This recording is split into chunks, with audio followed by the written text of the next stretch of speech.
Hello everyone, नमस्ते अनि स्वागत छ हजुरहरूलाई हिमालय किचनमा। आज म हजुरहरूको लागि लिएर आएको छु एकदमै मिठो मोमो चाटको रेसिपी। मोमो त हामी सबैजनालाई एकदमै मनपर्छ र यसलाई अझ मिठो गरेर कसरी खाने बनाउने भनेर म आज हजुरहरूलाई देखाउँदैछु। यसको लागि मैले यहाँ तेललाई तताउन राखेको छु र तेल तातेपछि मैले यहाँ लिएको छु 10वटा चिकन मोमोलाई। मैले यसलाई स्टिम गरेर लिएको छु। भेज मोमो पनि लिएर अरू कुनै मोमो पनि लिएर हामी बनाउन सक्छौँ। अब मैले यसलाई तातो तेलमा राख्दैछु। सबैभन्दा पहिला हामी मोमोलाई फ्राई गर्छौँ।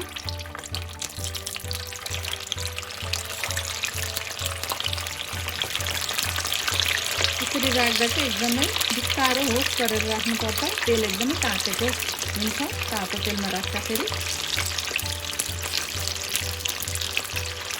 अब यसलाई रातो हुने बेलासम्म फ्राई गर्नुपर्छ।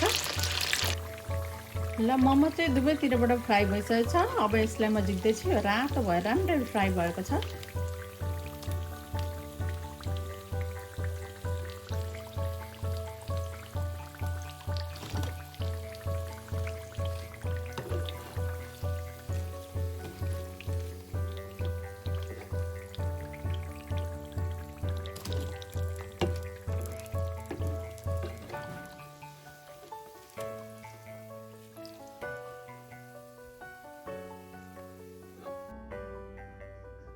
ल अब मैले फ्राई भएको मोमोलाई चाहिँ यहाँ प्लेटमा लिइसकेको छु।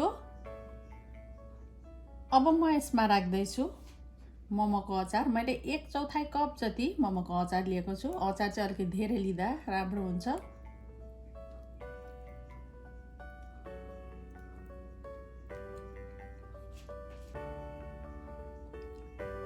म यहाँ राख्दैछु 2 ठुलो चम्चा जति दही। यो दही चाहिँ आफूलाई कति राख्न मनपर्छ त्यति नै राख्दा हुन्छ।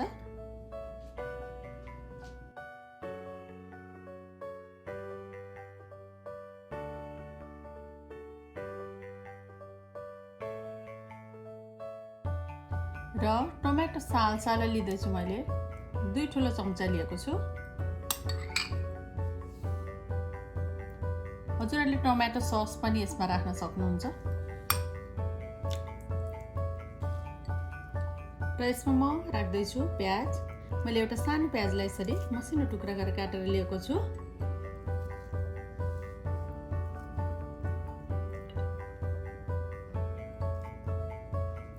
र मैले लिएको छु आधा सानो चम्चा चाट मसला। कति राख्नु मनपर्छ चाट मसला त्यति राख्दा हुन्छ। र अब माथिबाट म राख्दैछु हरियो धनियाको पत्ता।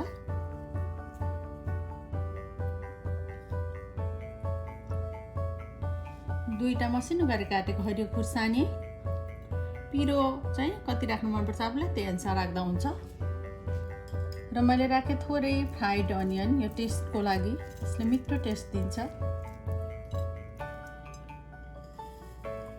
अब मैले राखेँ थोरै भुजिया। 1 ठुलो चम्चा जति लिएको छु मैले।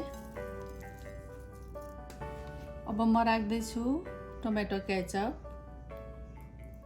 आफूलाई कति राख्न मनपर्छ त्यति नै राख्दा हुन्छ केचप।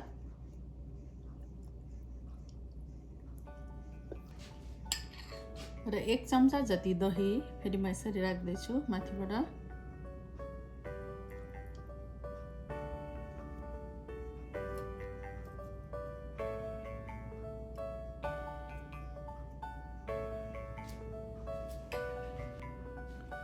ल अब हेर्दै हाम्रो मोमो चाट चाहिँ बनेर रेडी भएको छ।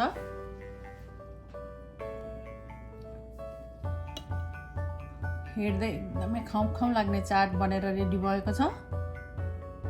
हजुरहरू पनि यसै गरी मोमो चाट बनाएर खानको लागि अवश्य पनि ट्राई गर्नुहोला। एकदमै मिठो हुन्छ। एउटा नयाँ टेस्टमा एकदमै मिठो गरी बन्छ।